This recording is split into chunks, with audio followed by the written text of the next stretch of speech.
Well, ladies and gentlemen, everybody keeps warning the United Kingdom of what's coming, but they just don't seem to notice. In fact, many South Africans, even in my own comment sections, keep telling me that I must be wrong because, they heard from a cookie somewhere that I must be wrong.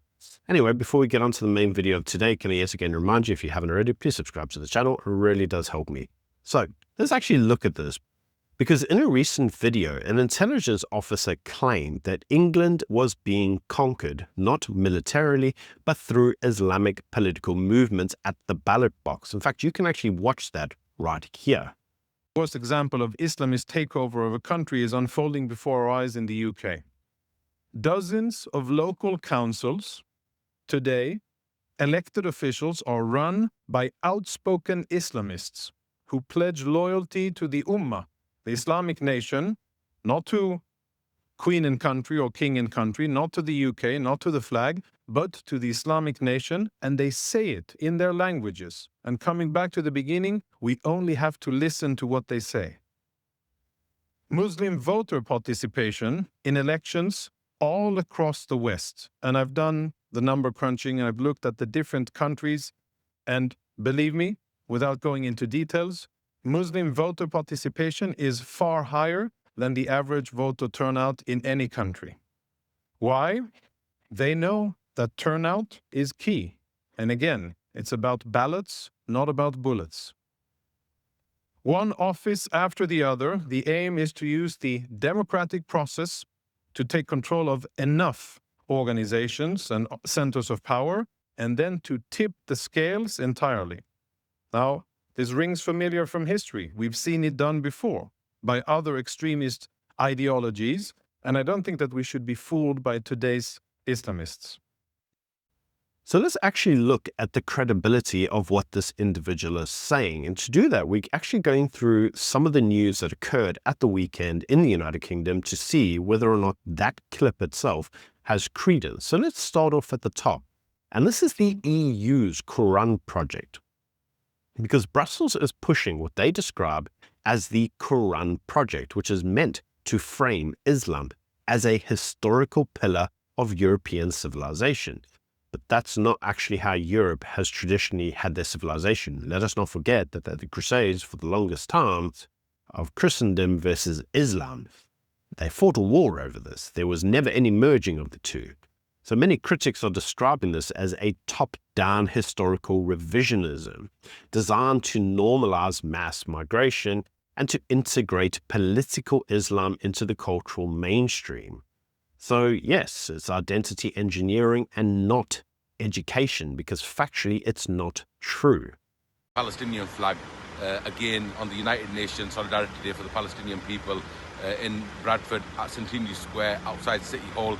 And it's been a little bit disappointing that we had a handful of people trying to cause disruption. But let me be absolutely clear. That will not falter us. We will always stand with the Palestinian people. We will always stand with our brothers and sisters from Palestine. And I will make sure that I will fight to every single depth of my breath to make sure that I stand up for the people of Palestine. And these people will not be able to falter me in any way. So let's bring this through to London now. Let's see what mass migration has brought us, because footage from London shows thousands of masked Islamists overwhelming Christmas market areas. In fact, have a watch yourself.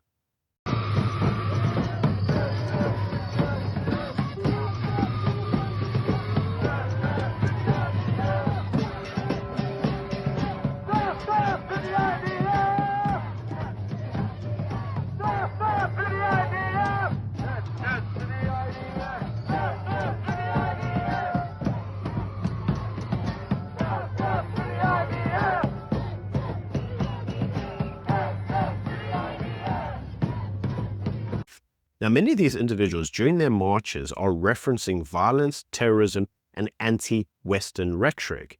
Now, you have to look at it that Christmas events are being disrupted up and down Europe, usually by mass migrations. And the police themselves are hesitant to actually get involved. In fact, the public itself is afraid to speak up, because in many instances where they do, they get arrested.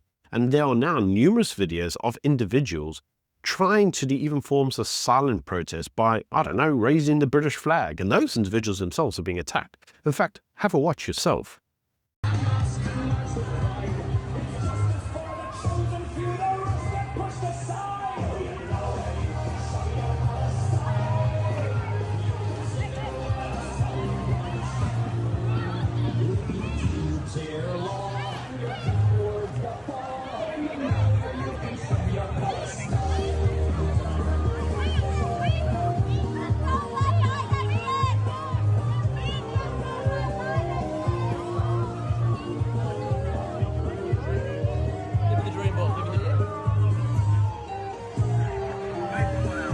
So what you can actually tell from this is that Britain's public square is simply being surrendered through intimidation and silence. And this has led to some Arab princes, people out of the UAE itself, commenting that Britain is not collapsing because of the Muslim Brotherhood itself and the Islamist invasion. It is collapsing because it refuses to define political Islam. In fact, have a watch yourself what he had to say. I think you have more extremists in UK than you have in the Middle East. The things that some of the Islamists say in various mosques, they would not be able to say it all the way in Afghanistan, for example. So how has this been allowed to flourish in the UK? So the Muslim Brotherhood are the radical Islamists in Small Heath, in Al Amrak, in Birmingham, and other areas. We saw their voices. It was for Hamas. Yes. And Hamas, it's actually the armed forces of the Muslim Brotherhood. Muslim Brotherhood in my country, for example, UAE, is banned, but however, it's not banned in the United Kingdom. So it should be banned? Absolutely. They use the freedom of speech to censor your right to speak against them. They use the terminology Islamophobia just to stop you from criticizing. The fact that Islamic Relief is registered as a charity here, but all the way in Saudi Arabia, in UAE, is banned because of the investigation that showed that these charities sending money all the way to terrorist groups in the Middle East. Yes. It tells you a lot. Now, he suggests that the government treats radical ideology as cultural diversity, and this is actually true. Many individuals repeatedly do say to the government, be careful of what you are importing. And to that, they get the slogan Islamophobia. They say, you're being Islamophobic. Now, that word itself is being used to weaponize, to shut down legitimate security criticism. Birmingham itself is often cited as an early example of institutional capitulation, because this is what we're seeing now out of Birmingham. Birmingham is, for all intents and purposes, becoming an Islamic city. Now, what's really interesting is to see how other councils across the United Kingdom have capitulated to radical Islam. Now, the reason for that is because I'm old enough to remember when many of the councils took Christian prayers out of the council on the basis that they were not inclusive and they shouldn't be there and they were political areas, not religious areas. Well, very interestingly, we've recently seen the murder of Wayne Broadhurst, who was murdered by a migrant for walking his dog. Now, that same council where his murder occurred, his own local council, is now reading Islamic prayers at official meetings. In fact, you can actually watch that right here. Thank you. Please remain standing for prayers with Imam Mansour Ahmed. On behalf of the Ahmadiyya Muslim community Hillingdon, I'm grateful for the invitation to lead the prayer service. أعوذ بالله من الشيطان الرجيم بسم الله الرحمن الرحيم الحمد لله رب العالمين الرحمن الرحيم مالك يوم الدين إياك نعبد وإياك نستعين اهدنا الصراط المستقيم صراط الذين أنعمت عليهم غير المغضوب عليهم ولا الضالين. In the name of Allah, the Gracious, the Merciful, all praise belongs to Allah. So yes, what we're now seeing in Britain is that these local institutions where violence is occurring against the native population is now bending over to appease radical groups, and the majority is expected to stay silent.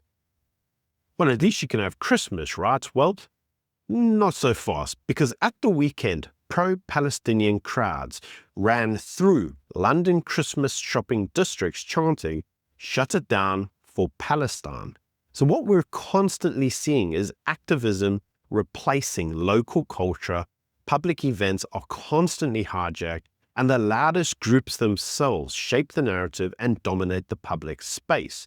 And you can see that right here.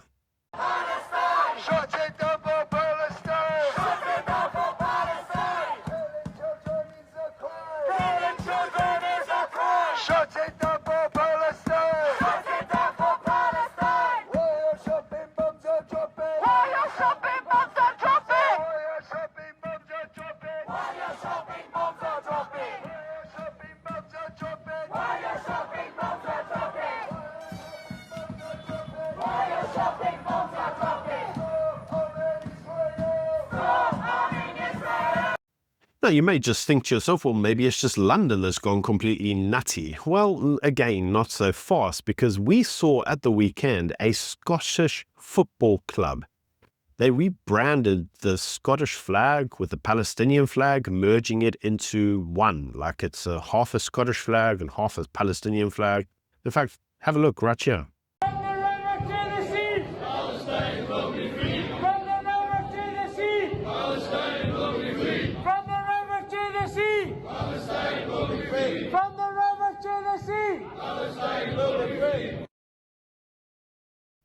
Now, this itself becomes alarming because what we're constantly seeing is the replacement of local symbols with imported political ones. The Palestinian flag itself is a flag that was designed in 1916 upon the Arab revolt to show Arab unity and Arab supremacy. So we've got Arab supremacy being rebranded over the Scottish flag. I mean, how are we supposed to look at this as being normal? This isn't normal.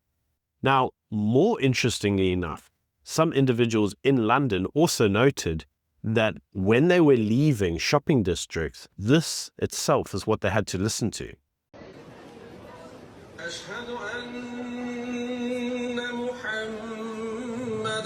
was just about to say, mate, I just come out one street, Oxford Circus, and hearing the azan.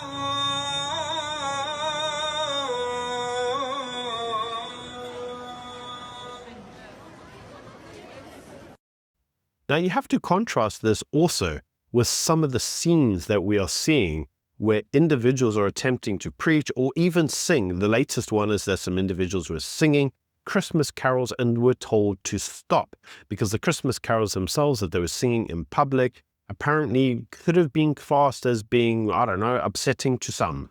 But it's perfectly fine to do it in the former. You can do it to Islam.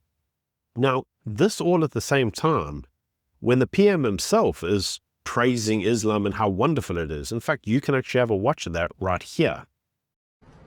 I'm sending my warmest wishes to everyone at tonight's iftar.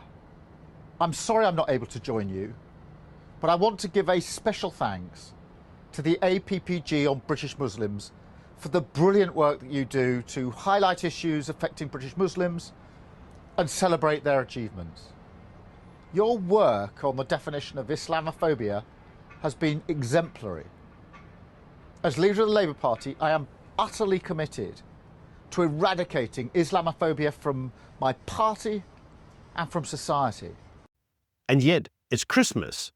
And so what the local population should be celebrating is Christmas with their Christmas trees, which is the historical thing that they do.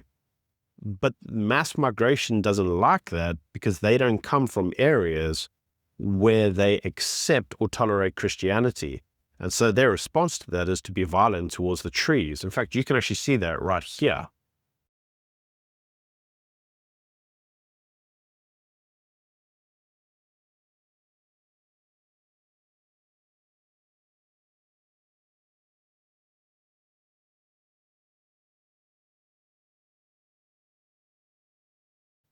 So we're being told that if we've questioned this as Islamophobia, but there is a high degree of political Islamism going through the national government, and the national government is being replaced, which does raise so many questions for the future of Britain.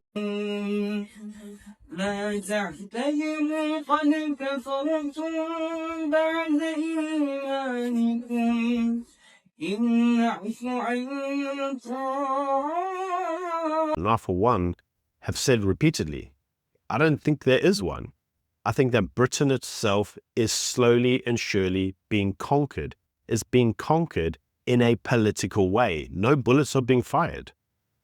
We can see this everywhere. Well, you may think to yourself, well, at least Ireland may be safe. Well, again, not so fast, because in Ireland, in Dublin, they're attempting to rename Herzog Park, who was named after an Irish-born, later Israeli president, and they want to rename that park to Free Palestine Park. Yeah, that's actually really happening. Now, the entire thing was a proposal put forward by a Palestinian activist who lives in Indonesia. They don't even live in Ireland. But somebody sat there thinking to themselves, well, this will look great. We can show solidarity to our new overlords due to mass migration.